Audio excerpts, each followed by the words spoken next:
इस वीडियो में काव्य संकलन के अंतर्गत आज हम छायावादी कवियों में महादेवी वर्मा की कविता मधुर मधुर मेरे दीपक जल का अध्ययन करेंगे।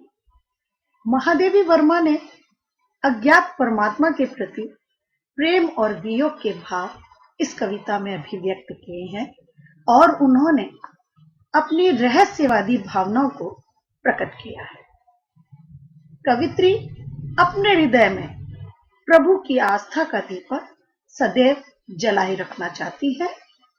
दीपक कवित्री के मन में आलोकित होने वाली आस्था का प्रतीक है। मधुर मधुर मेरे दीपक जल, युग युग प्रतिदिन प्रतिक्षण प्रतिपल, प्रियतम का पथ आलोकित कर। इसमें कविता में कवित्री कहती हैं अपने आस्था रूपी दीपक से कि हे मेरे मन में जल रहे आस्था रूपी दीपक, तुम हर क्षण, हर पल, हर रोज, युगों युगों तक स्नेह से, मधुरता से जलते रहो और मेरे प्रियतम के पथ को जगमगाते रहो। यह कहने का तात्पर्य यह है कि कवित्री का जीवन प्रभु की आराधना में समर्पित हो। यही भावना लेकर वे अपने मन के आस्था रूपी दीपक को संबोधित करते हुए उसे प्रतिदिन, प्रतिपल, प्रतिक्षण, युग युग तक जलने के लिए कह रहे हैं। सौरभ फैला विपुल धूप बन, मृदुल मोम सा घुल रे मन, दे प्रकाश का सिंधु अपरिमित, तेरे जीवन का अणुगल गल, पुलक पुलक मेरे दीपक जल। इस पद्यांश में कवित्री स्वयं को ईश्वर को समर्पित करके सर्वत्र भक्ति रूपी प्रकाश को फैला देना चाहती है। कवित्री कहती हैं, हे मेरी आस्था का दीपक, तू सुगंधित धूप बन जा और अपनी इस सुगंध को, जो ईश्वर रूपी आस्था है, उसे सर्वत्र संसार में फैलाकर उसे भी अपनी इस आध्यात्मिक सुगंध से सुगंधित कर दे। तो अपने जीवन के एक एक कण को, जो नरम है, मुलायम है मोम के समान, उसे पिघला दे और अपार समुद्र सा विस्तृत प्रकाश सर्वत्र फैला दे। कहने का तात्पर्य यह है कि कवित्री आस्था रूपी दीपक से कहती हैं कि तू अपना प्रकाश फैला, यानी अपने अंदर के अहंकार को मिटा दे और मनुष्य भक्ति करके प्रभु में लीन हो जा। आगे कवित्री कहती हैं, सारे शीतल कोमल नूतन मांग रहे तुझसे ज्वाला कण, विश्व शलभ सिर धुन कहता में, हाय न जल पाया तुझ में मिल, सिहर सिहर मेरे दीपक जल। अब यहाँ कवित्री में संसार में रहने वाले अलग अलग प्राणी को अलग अलग नाम से भक्ति भाव को अभिव्यक्त करने का प्रयास किया है। यहाँ शीतल, ये शब्द उन प्राणियों के लिए आया है जिनमें भक्ति भावना है ही नहीं, जो भक्ति भाव से एकदम ठंडे पड़े हुए हैं। कोमल, हृदय कोमल होता है, अतः उन लोगों के लिए आया है जो हृदय से कोमल है लेकिन भक्ति भावना उनमें नहीं है।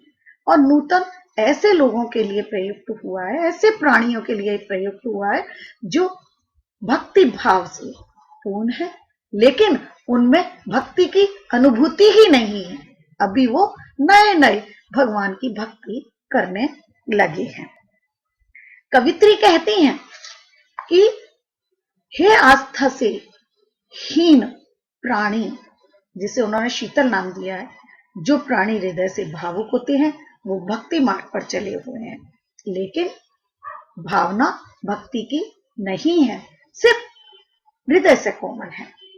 कवित्री कहती हैं, हे आस्था रूपी दीपक, इस विश्व में जितने भी ये शीतल, कोमल, नूतन प्राणी हैं, वे सब तुझसे ज्वाला की एक छोटी सी चिंगारी मांग रहे हैं।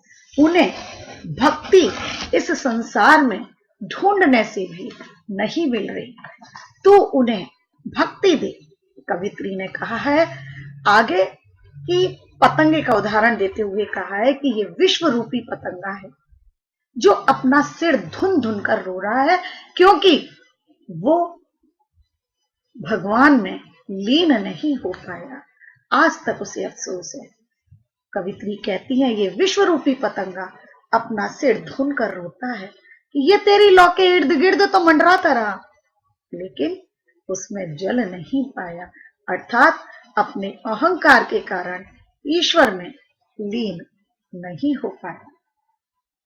आगे कवित्री कहती हैं, जलते नभ में देख असंख्य, इसमें हीन नित कितने दीपक, जल में सागर का और जलता, विद्युत ले घिरता है बादल, विहस विहस मेरे दीपक जल। अब इस पद्यांश को समझने से पहले हमें यह समझना होगा कि कवित्री ने यहाँ नभ किसे कहा है, इसमें ही दीपक किसे कहा है, और जल में सागर से उनका क्या तात्पर्य है।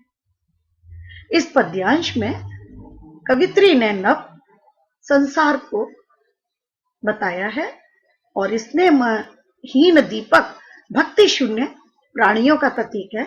जल में सागर से तात्पर्य सांसारिक मोह माया तृष्णा ईर्ष्या में लिप्त लोगों से है। कवित्री आकाश रूपी संसार की ओर देखती हैं तो उन्हें असंख्य स्नेहहीन तारे दिखाई देते हैं, अर्थात संसार में भक्ति शून्य प्राणी उन्हें सर्वत्र दिखाई देते हैं। सागर है तो वो जलमय है, उसमें जल ही जल है, यानी संसार में प्राणी ही प्राणी है, लेकिन सुख समृद्धि से भरपूर होते हुए भी वे सब भक्ति भाव से शून्य हैं, जिसके कारण उन प्राणियों का मन ईर्ष्या द्वेष तृष्णा से भर गया है और उसके कारण वो जल रहा है। बादल है तो विद्युत के कारण घिरे हुए हैं, अर्थात भक्ति भाव से पूर्ण तो हैं पर वे सांसारिक सुखों में व्यस्त हैं। अतः कवित्री मन के आस्था रूपी दीपक से कहती हैं कि वो खुश हो होकर इसी प्रकार जलता रहे और सर्वत्र भक्ति भाव फैला।